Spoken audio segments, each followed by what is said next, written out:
Hello my dear media aspirants.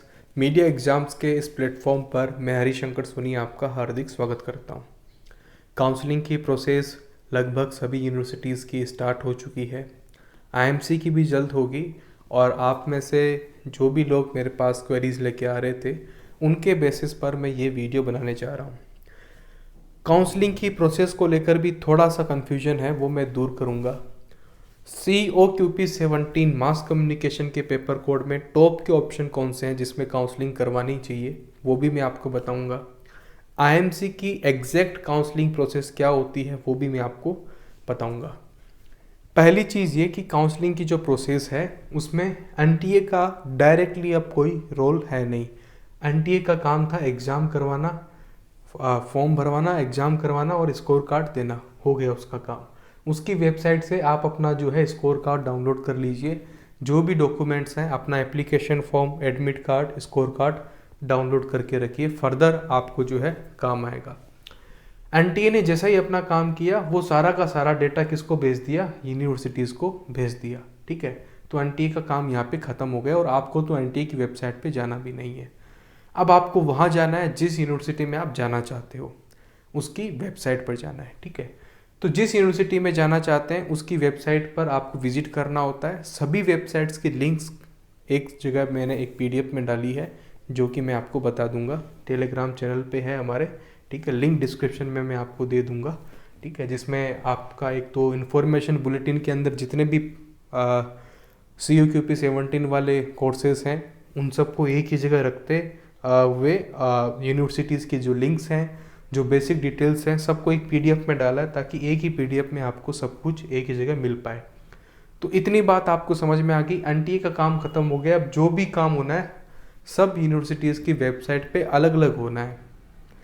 यानी कि university of Karnataka है, तमिलनाडु है, झारखंड है, सिक्किम है, जम्मू है, कश्मीर अलग है, ठीक है, हिमाचल अलग है, पौंडीचेरी अलग है।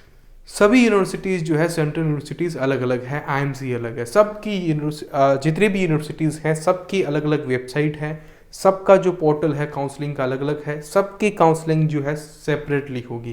पहली चीज़ आपके दिमाग में बिल्कुल क्लियर होगी तो फिर आगे की बात आपको समझ में आएगी। सबकी काउंसलिंग की फ़ीस अलग अलग जगह भी करवानी होगी। तो देखो, अगर आप काउंसलिंग प्रोसेस अगर करवा रहे हैं, सब काउंसलिंग का फॉर्म भर रहे हैं तो फीस भी देनी पड़ रही है। तो ऐसे में ज़रूरी हो जाता है कि आप बहुत ही सोच समझ के अप्लाई करें ताकि आपके जो पैसे हैं बर्बाद नहीं हो। ठीक है, जहां आपका हो सकता है वहां अप्लाई करें, जहां आपका जाने का मन है वहां अप्लाई करें। ठीक है, काफ़ी सारे लोगों के यही मैसेज थे कि मेरे इतने नंबर हैं, इसमें कहाँ हो सकता है। ठीक है, तो मैं हर बार यही कह रहा हूँ कि कहाँ हो सकता है, ये लगभग एकदम फाइनल वाली जो बात है वो यूनिवर्सिटी की मेरिट लिस्ट आने के बाद ही पता चलेगी। अगर आपके ठीक ठाक मार्क्स हैं, ठीक है, तो आप ये सोच के अप्लाई कीजिए कि क्या पता हो जाए। इसलिए टॉप के जो कोर्सेज हैं उनमें काउंसलिंग का फॉर्म ज़रूर भरिए, और ख़ास तौर से जो किसी न किसी रिजर्वेशन का बेनिफिट रखते हैं, उसको पता नहीं कब कहाँ किस तरीके से सीट मिल जाए, तो अप्लाई ज़रूर कीजिए। जनरल में चीज़ें बहुत क्लियरली समझ में आ जाती है कि यार तुम्हारा इस जगह पे तो होना मुश्किल है, तो वो एक डिसीजन अलग होता है। बाकी आप अपने कैटेगरी के हिसाब से, अपनी इच्छा के हिसाब से ये डिसीजन लीजिए कि आपको कहाँ अप्लाई करना है, नहीं करना। तो पहली बात आपकी क्लियर है, सेपरेट काउंसलिंग होगी। एलिजिबिलिटी जो क्राइटेरिया होता है उसके बारे में ये ध्यान रखें। जैसा कि मैंने कहा कि जितने भी कोर्सेज हैं उनके बारे में एक पीडीएफ बना रखी है। एनटीए ने जो इन्फॉर्मेशन बुलेटिन दिया था उसके अंदर और वेबसाइट्स के ऊपर भी, जिस भी आप यूनिवर्सिटी में जाना चाह रहे हैं, उसमें लिखा है कि क्राइटेरिया क्या है। Criteria in the sense, for example Rajasthan university है। राजस्थान यूनिवर्सिटी कहती है कि अगर आप मेरे यहाँ पे मास कम्युनिकेशन का कोर्स ज्वाइन करना चाहते हो तो आपके ग्रेजुएशन लेवल पर यूजी के अंदर 50% मार्क्स होने चाहिए, तभी आप मेरे यहाँ पे अप्लाई कर सकते हो, नहीं तो अप्लाई नहीं कर सकते। आईआईएमसी ये कहता है कि अगर आप पास आउट हैं, आपने ग्रेजुएशन कर ली, चाहे आपके 39% ही क्यों ना हो, तब भी आप अप्लाई कर सकते हो। इन द सेंस कि कोई क्राइटेरिया नहीं है ग्रेजुएशन के मार्क्स को लेकर आईएमसी में, ना ही कभी था, ना ही कभी होने की संभावना है। एज का क्राइटेरिया है आईएमसी के अंदर, जो कि बाकी जगह पे नहीं होता, लेकिन आईएमसी में एज का क्राइटेरिया है, ग्रेजुएशन के मार्क्स का कोई क्राइटेरिया नहीं है। एज का क्राइटेरिया भी इसलिए है क्योंकि इंडस्ट्री में जो स्थापित लोग हैं वो भी चाहते हैं कि आईएमसी का हमारा डिप्लोमा हो जाए, तो उससे बचने के लिए आईएमसी ने जो है एक तरीके से एज का क्राइटेरिया बना रखा है, नहीं तो आप लोगों का नंबर ही नहीं आएगा। इंडस्ट्री के लोग जो हैं आते रहेंगे, वहीं पे जाते रहेंगे, ठीक है, क्योंकि आईएमसी जैसी जगह पे पढ़ना हर किसी का मन होता है, वो चीज़ जो है पढ़ने के लिए है, वो एक वाइब है, उसका एक कैंपस है, उसकी एक ज़िंदगी है जिसे हर कोई जीना चाहता है, ठीक है। तो एलिजिबिलिटी क्राइटेरिया को देखने के बाद काउंसलिंग का फॉर्म भरे, नहीं तो कुछ जगह पे क्या होता है कि फॉर्म भरने के बाद फॉर्म भर दिया और उन्होंने एक्सेप्ट भी कर लिया, फिर कह रहे हैं कि एलिजिबल नहीं हो। अरे साहब, आपने फीस भी ले ली काउंसलिंग की जो कि रिफंडेबल है नहीं, बिना मतलब परेशान होने का कोई फ़ायदा नहीं है। तो एलिजिबिलिटी क्राइटेरिया देखने के बाद फॉर्म भरें और अपना परफेक्ट मैच ढूंढने की कोशिश कीजिए कि आपको किस तरह का कोर्स करना है, आपको क्या पीजी डिप्लोमा करना है या एमए करना है। एमए के अंदर भी बहुत सारे ऑप्शंस होते हैं आज के टाइम पे, मैं कह सकता हूँ कि स्पेसिफिकेशंस भी होती है, तो उसके हिसाब से अपना परफेक्ट मैच जो है देख ले। और परफेक्ट मैच देखने के लिए आप लोकेशन भी देख सकते हैं। अब किसी ने कह दिया कि यूनिवर्सिटी ऑफ झारखंड अच्छी चलती है, अब राजस्थान का लड़का सेंट्रल यूनिवर्सिटी ऑफ राजस्थान को छोड़ के झारखंड में जाके पढ़ रहा है, किसी ने कहा था। क्या मतलब है भाई, कोई ज़रूरत नहीं है, लोकेशन के हिसाब से देखो। राजस्थान यूनिवर्सिटी और झारखंड यूनिवर्सिटी दोनों सेंट्रल यूनिवर्सिटी है, एक ही जैसी है, कुछ फ़र्क नहीं है उसमें, ठीक है। तो किसी ने कह दिया कि हरियाणा वाली बढ़िया, राजस्थान वाला हरियाणा जाके पढ़ रहा है, कोई फ़ायदा नहीं है। कुछ यूनिवर्सिटीज़ हैं जिसमें अगर आप अपनी लोकेशन चेंज करना चाह रहे हैं तो वर्थ इट हो जाती है, जिसके बारे में हम बात करेंगे। सारे जो है आपको ऐसा नहीं है कि किसी ने कह दिया तो आप बिना मतलब जो है घर से बाहर रह रहे हैं, बिना मतलब 1-1.5 लाख रुपए का खर्च कर रहे हैं, क्योंकि घर छोड़ने का सीधा मतलब होता है 1 साल में कम से कम 1 लाख रुपए आपका एक्स्ट्रा लगेगा रहने खाने का। इन्फॉर्मेशन बुलेटिन जरूर पढ़ लेना, टेलीग्राम चैनल पे जो आपको पीडीएफ दी है कंसाइज करके, कंसोलिडेट करके, वो आप जरूर डाउनलोड कर लें। टेलीग्राम चैनल का जो लिंक है डिस्क्रिप्शन में दे रखा है।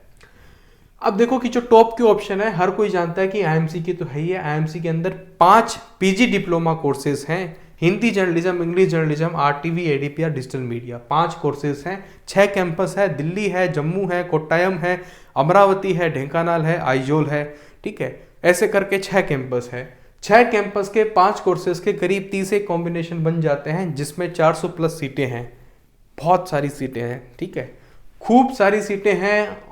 तो जनरल कैटेगरी हो, एससी हो, एसटी हो, ओबीसी हो, ईडब्ल्यूएस हो, पीडब्ल्यूडी हो, सबके लिए ऑप्शंस भी काफ़ी अच्छे खासे हैं।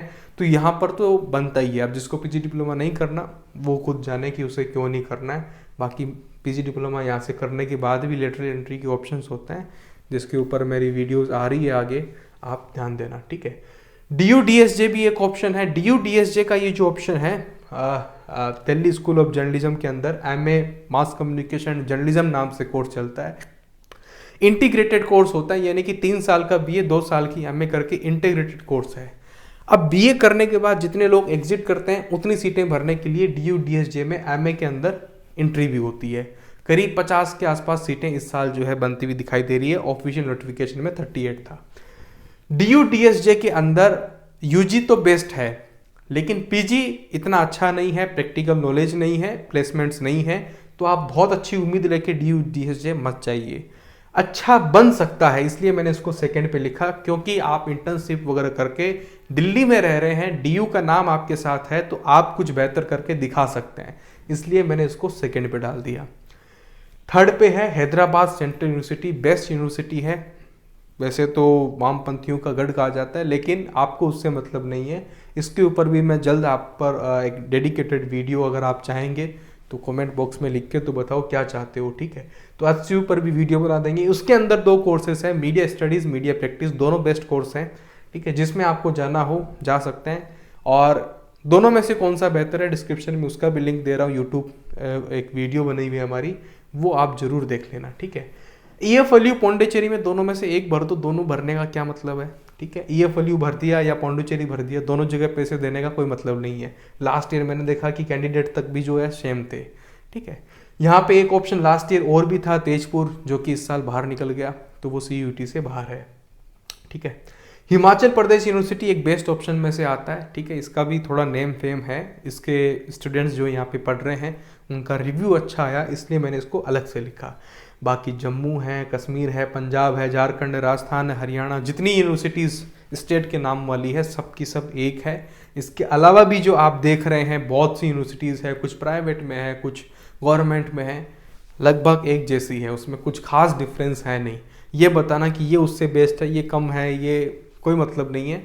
लोकेशन के हिसाब से देख लो, आपके घर के जितने पास पड़ती है उस हिसाब से अप्लाई कर दो। ज़्यादा फॉर्म भरने का कोई मतलब नहीं है, लेकिन 4-5 जगह तो काउंसलिंग करवाओ अपनी। अब जिसके मान लो कि 230 नंबर हैं, ठीक है, 230 मार्क्स आ रखे हैं, IMC में 100% आपका हो जाएगा। दिल्ली कैंपस बाई चांस आपको नहीं भी मिले किसी कारण से, तो रीजनल में ढेंकानाल मिल जाए, जम्मू मिल जाए, बढ़िया ऑप्शन है, क्या दिक्कत है। उसको जरूरत ही नहीं है दूसरी जगह काउंसलिंग करवाने की। अब जिसके नंबर 170 हैं, 170 है, रिस्क है, पता नहीं IMC में मिलेगा कि नहीं मिलेगा। तो आप HCU भी देखो, पौंडीचेरी भी देखो, हिमाचल भी देखो, देख के चलो, ऑप्शन हाथ में लेके चलो। और जो CUET में नहीं है, जैसे कि MCU, हाथ में लेके चलो अगर आपकी सीट आपके पास है तो। ठीक है, क्या पता वहाँ कुछ ना हो पाए तो वो तो ऑप्शन रहे, तो वो चीज़ है। अगली बात, बहुत सारे लोगों ने मैसेज किया कि IMC की काउंसलिंग होती कैसी है। कॉम्प्लिकेटेड है, इतना सीधा नहीं है जितना आप समझते हो, लेकिन मैं आपका अभी बेसिक क्लियर कर दूंगा, और जब ऑफिशियल नोटिफिकेशन आएगा तब एक एक स्टेप आपका, एक एक कॉन्सेप्ट, एक एक ट्रिक जो है वो क्लियर कर दूंगा। पहली चीज, IMC की जो काउंसलिंग है उसका फॉर्म आने वाला है, कुछ टाइम लगेगा, करीब 6 दिन के लिए ओपन रहता है, और 5 कोर्सेज और 6 कैंपस मिला के आपको कॉम्बिनेशन बिठाने होते हैं, करीब 30 कॉम्बिनेशन बिठाने होते हैं। प्रायोरिटी देनी होती है, प्रेफरेंस देना होता है कि मेरे को सबसे पहले नंबर पे क्या चाहिए, मुझे चाहिए ईजे का पहला कैंपस कौन सा, बोलो, दिल्ली। ठीक है, दिल्ली के बाद ढेंकानाल, ढेंकानाल के बाद जम्मू, अमरावती, कोट्टायम, आइजोल, क्योंकि ईजे IMC का एकमात्र कोर्स है जो कि सभी के सभी कैंपस में 6 कैंपस के अंदर चलता है। ठीक है, तो ईजे का आपने चूज किया, ईजे को चूज करने के बाद आपको उसको कैंपस के हिसाब से प्रायोरिटी देनी है कि ईजे अगर आपका आ रहा है तो ईजे कोर्स के अंदर मेरे को कैंपस इस हिसाब से मैं ले सकता हूँ। ईजे में अगर आप मेरे को एडमिशन दे रहे हो तो पहले मेरे को दिल्ली में दो, दिल्ली में मेरे को नहीं मिल पा रहा है तो मेरे को ढेंकानाल में दो। ऐसे करके जो है आपको हर कोर्स में, हर कैंपस की जो है प्रायोरिटी देनी होती है। RTV और ADPR 2 ऐसे कोर्स हैं IMC में जिसका कोई दूसरा कैंपस नहीं है। RTV और ADPR IMC के केवल दिल्ली कैंपस में है। ठीक है, तो उसका कोई आपको कैंपस फिलअप नहीं करना होगा। लेकिन ईजे है, ईजे है, एसजे है और डिजिटल मीडिया, इन 3 कोर्सेज के लिए आपको कैंपस भी जो है प्रायोरिटाइज्ड करना पड़ेगा। ठीक है, अब आपने फॉर्म भर दिया, 6 दिन फॉर्म ओपन था, आपने 6 दिन वो वेट किए, 1-2 दिन और टाइम लगा मेरिट लिस्ट बनाने में। ठीक है, बाई चांस हम मान के चलते हैं कि 1 अगस्त तक ये डिले होता है, 1 अगस्त से पहले आ जाएगा, वैसे मान के चलते हैं कि 1 अगस्त से फॉर्म स्टार्ट होता है, 6 तक ओपन रहेगा, 8 तक या 9 तक जो है फर्स्ट मेरिट लिस्ट आपकी आ जाती है। मेरिट लिस्ट आने के बाद में क्या होगा, आपको 2 ऑप्शन मिलते हैं। अगर आपका नाम आ गया तो, नाम आया ही नहीं तो ऑप्शन क्या, बात ही खत्म होगी कि आपका फर्स्ट मेरिट लिस्ट में नाम ही नहीं है। नाम आ गया, अब आपके पास 2 ऑप्शन देते हैं। अगर आपका फर्स्ट प्रेफरेंस आपको मिल गया, आपने भरा था ईजे दिल्ली कैंपस, आपको मिल गया, आपके पास एक ही ऑप्शन रहेगा फ्रीज करने का, फ्रीज करो नहीं तो सीट छोड़ो, सीधी सी बात है। ठीक है, लेकिन आपको फर्स्ट प्रेफरेंस नहीं मिला, आपको ईजे तो मिला, कोर्स तो मिल गया, लेकिन आपको मिल रहा है जम्मू कैंपस, आप कह रहे हो कि नहीं मेरे को दिल्ली कैंपस चाहिए। तब आपके पास 2 ऑप्शन है, क्योंकि आपको आपकी फर्स्ट प्रेफरेंस नहीं मिली है, फर्स्ट प्रायोरिटी नहीं मिली है, तो आपके पास 2 ऑप्शन है। या तो आप उसी को ही ले लें कि चलो दिल्ली कैंपस नहीं मिला तो मैं जम्मू लेने के लिए तैयार हूँ, नहीं लेना तो आप फ्लोट पे रहिए, आप फ्लोट पे क्लिक कर दीजिए और 20,000 रुपये की सीट एक्सेप्टेंस फीस भर दीजिए। ठीक है, तो आप नेक्स्ट राउंड तक भी जो है हमारे यहाँ पे रहेंगे लिस्ट के अंदर। अगर आपको दिल्ली कैंपस मिल गया तो दिल्ली दे देंगे, नहीं तो फिर आपको जो है जम्मू ही लेना पड़ेगा, तभी फ्लोट करना है। ठीक है, ऐसे होगा। उसके बाद अगर आप मान लो कि दिल्ली कैंपस नहीं मिलता, जम्मू ही रहता है, तब आप ये 20,000 रुपये वापस निकाल सकते हैं, कोई इश्यू नहीं होगा। ठीक है, फ्रीज और फ्लोट इस तरीके से 2 ऑप्शन रहेंगे। फ्रीज का मतलब ये कि मनपसंद सीट आ गई, एडमिशन फीस जमा कर दो, एडमिशन फीस जमा कर दो, जो कितनी होती है 2 सेमेस्टर होते हैं आईएमसी के अंदर। फर्स्ट सेमेस्टर की जो एडमिशन फीस है उसको जमा करते ही आपकी सीट फ्रीज हो जाएगी, आपका एडमिशन डन हो जाएगा और डॉक्यूमेंटेशन भी करवाने होंगे। ठीक है, फ्लोट के ऑप्शन में है तो आपने ये ईजे जम्मू कैंपस आया, फ्लोट का ऑप्शन क्लिक कर दिया, 20,000 रुपये भर दिए, फर्स्ट मेरिट लिस्ट का टाइम चला गया, अब आती है सेकंड मेरिट लिस्ट। आपका मन पसंद आ गया तो फ्रीज कर दिया, फिर भी नहीं आया तो और एक नेक्स्ट राउंड तक चलेगा। ऐसे करके 3 मेजर राउंड होंगे जो अपने आप में पूरा है। इसके अलावा जो स्पॉट राउंड होंगे वो उससे अलग होंगे। ठीक है, स्पॉट राउंड 3-4 उसमें भी हो सकते हैं। ठीक है, तो ओवरऑल इस तरीके से फ्रीज फ्लोट का ऑप्शन देते हुए आईएमसी की काउंसलिंग प्रोसेस जो है पूरी होती है। ठीक है, इस बात का आपको ध्यान रखना है। इस तरीके से सब कुछ जो है आपका होगा। इसमें हम डिटेल में बात करेंगे जब आईएमसी का ऑफिशियल नोटिफिकेशन आ जाएगा। तब तक के लिए आप जिनका आ चुका है उनका काउंसलिंग फॉर्म भर दो। जिसके बहुत अच्छे नंबर हैं उनको पहले से ही बहुत सी शुभकामनाएं, बधाई। और मीडिया एग्जाम्स की ओर से आप मिठाई खा सकते हैं, ज़्यादा मत खाना, थोड़ी कम खाना। ठीक है, क्योंकि अभी आपका एकेडमिक सेशन बाकी है, अभी आपका प्लेसमेंट बाकी है।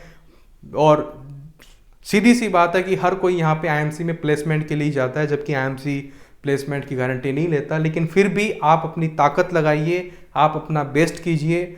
और मैं क्या कर सकता हूँ, बधाई दे सकता हूँ, शुभकामनाएं दे सकता हूँ कि आपका अच्छा प्लेसमेंट हो। और केवल इतना ही मत सोचिए अगर आपके अच्छे नंबर आ गए कि अब तो हो गया पूरा।